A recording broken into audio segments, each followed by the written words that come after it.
என்னுடைய பெயர் வந்து எஸ்ஆர் சுப்பிரமணியன். விவசாய சங்க கிளைத் தலைவராகிறேன் ஒன்று. ரெண்டாவது இயற்கை விவசாயத்தில் ஆர்வலர் குழுவில் ஒரு தலைவராகிறேன். நான் இயற்கை விவசாயம் தான் 5-6 வருஷமாக செஞ்சுன்னுக்கிறேன். நான் வந்து பெரும்பாலும் நெல் தான் அதிகமாக நட்டு இருக்கிறேன். நெல்லில் வந்து எனக்கு எந்த விதமான நஷ்டமும் கிடையாது, லாபத்தை தான் கண்டுக்கிறேன். இன்றைக்கி வந்து நான் அரிசியெல்லாம் நல்ல விலைக்கு விற்றுறேன். என்னோட கிட்ட விளையிற அரிசியெல்லாம் நல்லா இயற்கையில் விளையிறன்னு தெரிஞ்சுக்கணும், இங்கேயே வண்டி போட்டு கொண்டாந்து எடுத்துன்னு வாங்கிட்டு போயிடுறாங்க.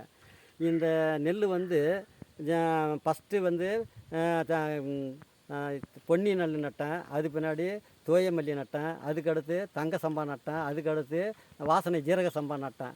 அப்படியே தொடர்ந்து எல்லா நெல் நட்டோம். இப்போ வந்து சேலம் சன்னா, சொர்ண மயூரி, மைசூர் மல்லி இப்போ நட்டுக்கிறது. முன்ன நட்டுருந்ததெல்லாம் இழப்பு சம்பா, இது எல்லாம் பூரா நட்டுன்னு வந்தேன். நட்டுருந்ததை எல்லாம் ஆளுங்க பார்க்க நான் செய்கிற இது வேணும், ஒவ்வொன்றும் பேரில் வச்சு மருந்து தயாரித்து இந்த பூ செடிக்காகட்டும் எந்த இதுக்காகட்டும் அக்னி அஸ்திரம் இருக்குது, 3G கரைசல் இருக்குது, பூச்சி விரட்டி இருக்குது, மீன் அமிலம் இருக்குது, எல்லாமே கற்பூர கரைசல் இருக்குது. எல்லாத்தையுமே நான் நல்லா கற்றுக்கினதுனால விவசாயிகளுக்கு நிறைய பேருக்கு நான் சொல்லி கொடுத்துக்கிறேன். என் பின்னாடி வந்துக்கிறாங்க. என் குரூப்பில் நான் எவ்வளவோ பேர் சொல்லி கொடுத்துறேன். அவங்களால உண்மையிலேயே இயற்கை விவசாயம் தான் செஞ்சுன்னு வராங்க. இப்போ வந்து பாரு, தொடர்ந்து நான் நெல் நட்டு சொல்லுவாங்க, ஒரு முறை நெல் நட்டுட்டு அடுத்த முறை வந்து கோடை உழவு செய்யணுன்னுவாங்க. ஆனால் நான் செய்யவே இல்லை. ஆனால் இது மாதிரி நெல் அவங்களே வந்து ஆச்சரியப்பட்டாங்க. ஆஃபீஸில் இருக்கிறவங்களே வந்து பார்த்து தொடர்ந்து நெல் நேரம் இந்த மாதிரி நெல்லுக்குது கதிருக்குது அப்படின்ட்டு ஆச்சரியப்பட்டாங்க. அந்த அளவுக்கு இங்கேயே வந்தாங்க. அதெல்லாம் ஆஃபீஸருங்களாம் வராங்க. இங்கேயே வந்து விவசாயிகளும் ஒரு 60-70 பேர் இந்த இடத்துக்கு வந்துக்கிறாங்க. வந்து அவங்களெல்லாம் மேடையிலலாம் பேசினாங்க. பேசி அவங்களுக்கெல்லாம் இங்கேயே விருந்து வச்சு சாப்பாடு பண்ணி இங்கேயே போய்க்கிறாங்க. அந்த மாதிரி அதை பார்த்த உடனே எனக்கு கண்ட உடனே இன்றைக்கி திருப்பத்தூரில் எத்தனை இதெல்லாம் நிறைய தவிர என்னை கூப்பிட்றாங்க. மீட்டிங்கில் பேட்டுக்குவாங்கன்னு கூப்பிட்றாங்க.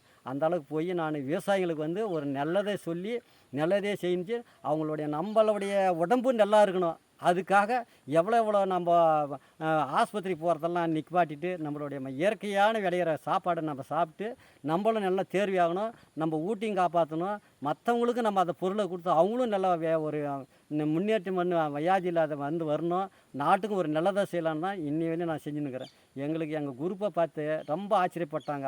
கவர்மெண்ட்லேயே அதை பார்த்து எங்களுக்கு எங்கள் இயற்கை விவசாயத்துக்கு 1 லட்ச ரூபா மானியமாக போட்டுக்கிறாங்க. நாங்கள் அதை வச்சு பேரில் வாங்கி மருந்து தயாரித்து அதை மற்ற விவசாயிகளுக்கு விநியோகம் பண்ணி அந்த விநியோக மண்டலத்தில் காசை சேர்த்தி அதுக்கு மேலே நாங்கள் முன்னேறத்துக்கு வழியை காட்டி விட்டுக்கிறாங்க. அந்த அளவுக்கு எங்களுக்கெல்லாம் வழியை காட்டி விடுறாங்க.